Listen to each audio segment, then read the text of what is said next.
எல்லோருக்கும் வணக்கம். கடந்த வாரத்தை பொறுத்த வரைக்கும் நிஃப்டி வந்து பார்த்திங்க அப்படின்னா ஃபஸ்ட்டு 2 நாள் வந்து ஒரு அப் சைடில் இருந்துச்சு. அடுத்த 3 நாள் வந்து பார்த்திங்க அப்படின்னா வந்து ஒரு டவுன் சைடில் வந்து இருக்குது. இப்போ வாரத்தின் கடைசி நாளான வெள்ளிக்கிழமை வந்து பார்த்திங்க அப்படின்னா வந்து ஒரு 280 புள்ளிகள் வந்து சரிவடைஞ்சு 23,900 க்ளோஸ் வச்சுருக்கு.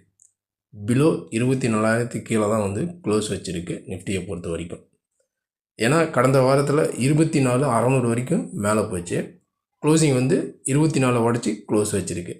இப்போ இந்த வாரத்தில் வந்து பார்த்திங்க அப்படின்னா ஏப்ரல் மந்தினுடைய எக்ஸ்பைரி டே. இந்த எக்ஸ்பைரி அபவுட் 24,000க்கு மேலே க்ளோஸ் வைக்குமா, இல்லை திரும்ப வந்து பார்த்திங்க அப்படின்னா 23,800 கீழே மார்க்கெட் வந்து க்ளோஸ் வைக்குமா? இன்னும் 2 டேஸ் தான் வந்து பார்த்திங்க அப்படின்னா இந்த மந்த் கான்ட்ராக்ட் க்ளோஸுக்கு வந்து இருக்குது. இப்போ நம்ம ஏற்கனவே ப்ரீவியஸ் வீடியோவில் சொன்ன மாதிரி 24,000 வந்து ஒரு சப்போர்ட் ஆகும். அதை உடைச்சிது அப்படின்னா இந்த 23,800 வந்து ஒரு மேஜர் சப்போர்ட்டாக இருக்கும் அப்படின்னு நம்ம வந்து சொல்லியிருந்தோம். அதே மாதிரி வெள்ளிக்கிழமை மார்க்கெட்டில் வந்து பார்த்திங்க அப்படின்னா 23,810 வரைக்கும் டேலோ வந்திருக்கு. அங்கேருந்து வந்துட்டு தான் மார்க்கெட் வந்து ஒரு க்ளோசிங் வந்து ஒரு 23,900 க்ளோஸ் வச்சுருக்கு. அங்கேருந்து சப்போர்ட் எடுத்து இதனுடைய ரீட்ரேஸ்மெண்ட் வந்து பார்த்திங்க அப்படின்னா அடுத்த வாரங்களில் எப்படி இருக்கும்? மண்டே மார்க்கெட்டில் திரும்ப 24,000க்கு மேலே போக சான்சஸ்லாம் இருக்கா? அப்படி போனது அப்படின்னா அடுத்த ரெசிஸ்டன்ஸ் சப்போர்ட்லாம் எங்கே? இன்ட்ராடேவுக்கான பை அபோவ் செல் பிலோ இதெல்லாம் பற்றி தான் நாம் இந்த வீடியோவில் பார்க்க போகிறோம். ஏன்னா அடுத்த வாரத்தை பொறுத்த வரைக்கும் ஃபெட் ரேட் வந்து பார்த்திங்க அப்படின்னா இன்ட்ரெஸ்ட் ரேட் வந்து குறைப்பாங்களா இல்லை ஹைக் பண்ணுவாங்களா? இது வந்து ஒரு மெயின் மேஜர் பாயிண்ட்டாக வந்து பார்த்திங்க அப்படின்னா மார்க்கெட்டுக்கு வந்து ஒரு பூஸ்டப்பாக இருக்கிறதுக்கும் சான்சஸ் வந்து மேபி இருக்கலாம். அப்படி இன்ட்ரெஸ்ட் ரேட் வந்து பாசிட்டிவாக இருந்துச்சு அப்படின்னா மார்க்கெட் வந்து இங்கேருந்து சப்போர்ட் எடுத்த மார்க்கெட் வந்து திரும்ப வந்து அதனுடைய 24,600 பிரேக் பண்ணுறதுக்கும் சான்சஸ் வந்து மேபி இருக்கலாம். அப்படி இல்லை கீழே வந்த மார்க்கெட் வந்து திரும்ப இந்த கேப் அப்போ வந்து ஃபில் பண்ணுமா, திரும்ப இந்த கேப்பை வந்து ஃபில் பண்ணுறதுக்கு கீழே வருமா? அப்படி கீழே வந்துச்சு அப்படின்னா சப்போர்ட் வந்து பார்த்திங்க எங்கே எடுக்கும்? இப்போ மார்க்கெட்டு வெள்ளிக்கிழமை க்ளோசிங்கை வந்து பார்த்திங்க அப்படின்னா 23,900 க்ளோஸ் வச்சுருக்கு.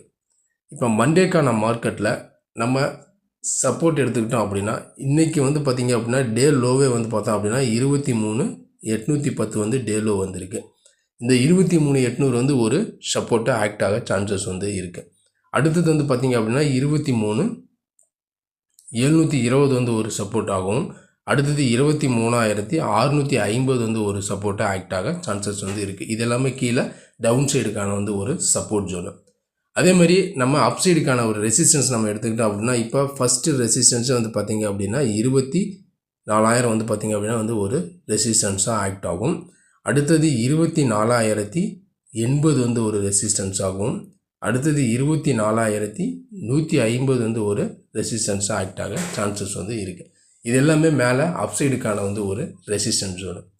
இப்போ சப்போர்ட் அண்ட் ரெசிஸ்டன்ஸ்லாம் பார்த்துட்டோம்.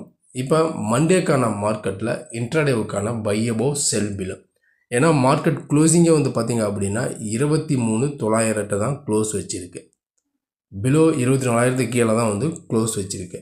இப்போ மண்டேக்கான மார்க்கெட்டில் ஏன்னா வேர்ல்டு மார்க்கெட் எல்லாமே எடுத்துக்கிட்டிங்க அப்படின்னா ஒரு பெரிய அளவில் பாசிட்டிவும் இல்லாமல் பெரிய அளவில் ஒரு நெகட்டிவும் இல்லாமல் வந்து ஒரு ஃப்ளாட்டாக தான் இருக்குது.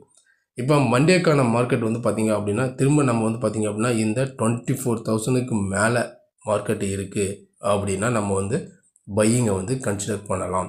இந்த 24,000க்கு மேலே மார்க்கெட் இருக்குது அப்படின்னா நம்ம பையிங்கை வந்து கன்சிடர் பண்ணலாம். அடுத்தது வந்து 24,100, 150, 200 வரைக்கும் போகிறதுக்கும் சான்சஸ் வந்து இருக்குது. இல்லை மார்க்கெட்டு 24,000 கீழே இருக்குது அப்படின்னா நம்ம சடனாக செல்லிங்கும் போகக்கூடாது. ஏன்னா மார்க்கெட்டில் நல்ல செல்லிங் ட்ரெண்ட் அப்படின்னு வந்து பார்த்திங்க அப்படின்னா இந்த 23,800 உடைச்சிட்டு மார்க்கெட் வந்து கீழே இருக்குங்கிற பட்சத்தில் தான் நம்ம வந்து செல்லிங்கை வந்து கன்சிடர் பண்ணணும். அதாவது இந்த லோ ப்ரீவியஸ் டே லோவுக்கு கீழே மார்க்கெட் இருக்குது சஸ்டெயினாக அப்படிங்கிற பட்சத்தில் மட்டும்தான் நம்ம செல்லிங்கை வந்து கன்சிடர் பண்ணணும். அது வரைக்கும் நம்ம வந்து செல்லிங்கை வந்து போகக்கூடாது, செல்லிங்கை வந்து அவாய்ட் பண்ணணும். இதுதான் வந்து பார்த்திங்க அப்படின்னா பொதுவாக நிஃப்டிக்கான லெவல்ஸ் மண்டே மார்க்கெட்டில். இப்போ இந்த 23,800 கீழே மார்க்கெட் இருக்குன்னா அடுத்து நம்ம எதிர்பார்க்குறது இந்த கேப் அப்போ வந்து ஃபில் பண்ணுறதுக்கு சான்சஸ் வந்து இருக்குது. அடுத்து இந்த லெவல்ஸ் வரைக்கும் வரதுக்கும் சான்சஸ் வந்து இருக்குது. அதாவது 23,550 ரேஞ்ச் வரைக்கும் வரதுக்கும் சான்சஸ் வந்து இருக்குது.